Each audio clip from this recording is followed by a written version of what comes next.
Good morning, and welcome to the second Sunday of Lent, where we are talking about Mary and Martha. Just to get it out there, this story about Mary and Martha has always bugged me because I think Martha is awesome, and she's always made out to be the foolish one because of her work ethic. See, Jesus is welcomed into the home of Mary and Martha, and the thing to understand is Jesus didn't travel alone. The guy had an entourage. So to welcome Jesus was to welcome who Jesus brings with him.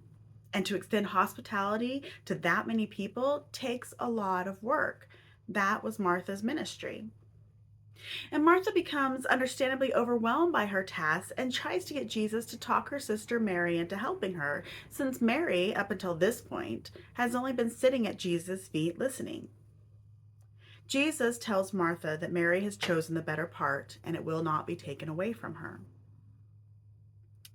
Now, I try not to do guilt trips, but when we're trying to figure out who's going to do what, whether in the church or home life, the fact of the matter is someone has to do it, right? Someone has to bake the bread for communion. Someone has to do the bulletins. Someone has to clean the bathroom. Someone needs to do the dishes. Now, all of this is well and good. And of course, we need people who are willing to serve and who are willing to do the sometimes thankless tasks of making hospitality and community work, since to welcome Jesus is to welcome all who Jesus brings with him. Now, Pastor Nadia Bowles-Weber has a story in which she wrote, in which she was thinking about this story of Mary and Martha. She was lamenting all the things that I just covered. And she writes, "And yes, I spent several days this week distracted by how much work it is to keep this community running and how Martha gets a bad rap. And that all felt really satisfying until Saturday morning when I went to my 12-step meeting, the one I've gone to for 15 years. And I arrived 5 minutes late, like I usually do. I took my seat on a folding chair and sipped at the light brown coffee in my hand before realizing, dang it, someone had to set up all these chairs. Someone had to make the bad coffee. And when I leave right after the Lord's Prayer, someone will clean it all up. And in a decade and a half, that someone has never been me. Wah, wah." This anecdote of the one who sits and listens and the one who does can be difficult to find a comfortable place to land if we focus on the and or. Moralism about doing or not doing tasks, of action or contemplation.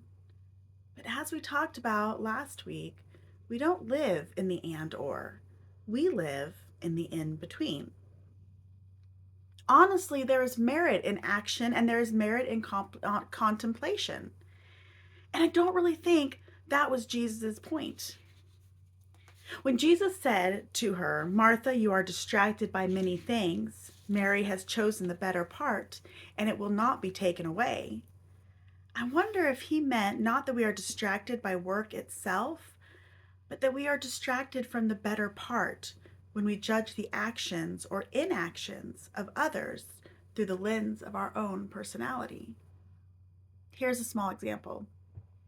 When I am sitting in the turn lane, waiting on the green arrow, I take it upon myself to consider the people behind me and leave a short distance as safely as possible between me and the car in front of me so people can get through safely.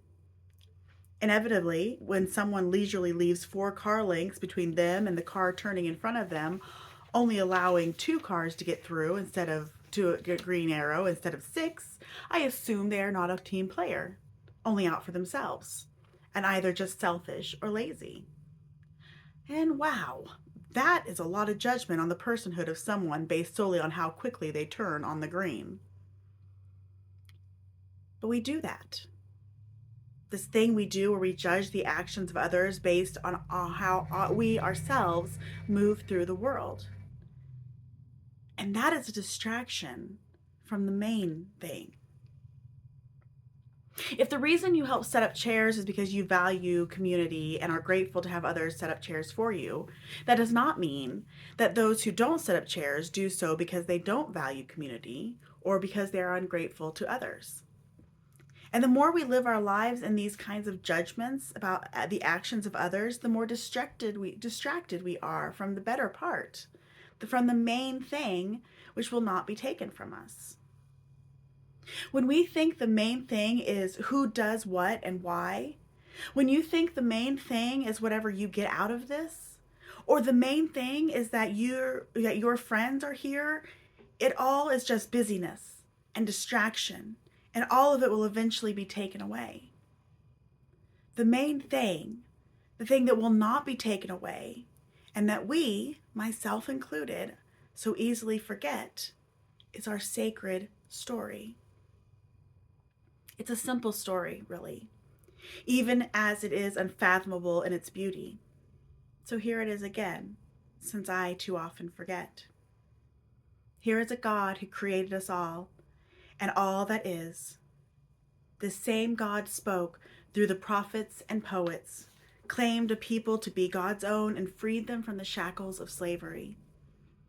This same God led those people through the wilderness to the land of milk and honey and told them always to welcome the stranger and protect the foreigner so that they could remember where they came from and what God had done for them. Then in the fullness of time and to draw all people to himself, God came and broke our hearts like only a baby could do.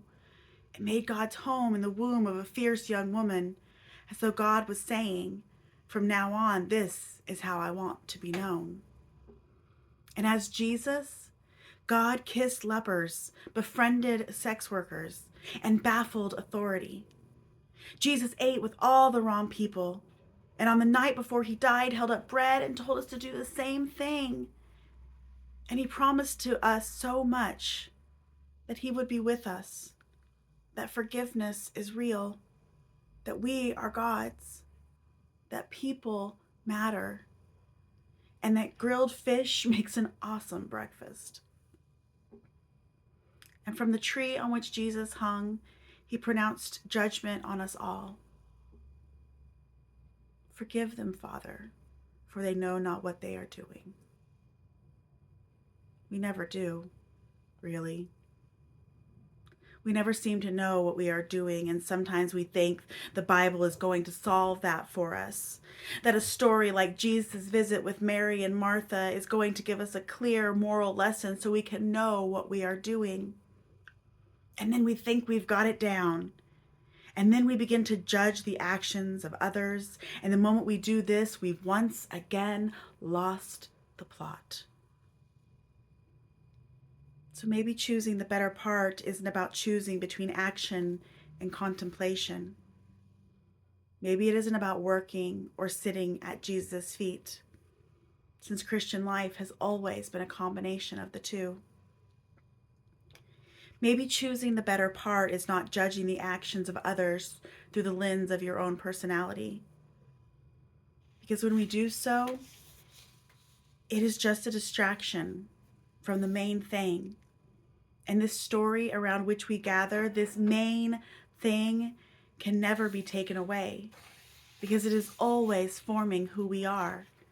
And like water on rock, it slowly and sometimes imperceptibly shapes us into the glory of God. That's why we come here. Not just to do work, not just to see our friends. It's to remember our story and the story of God, and God's people will stand. And unlike so much else in this life, it will not be taken away. Amen.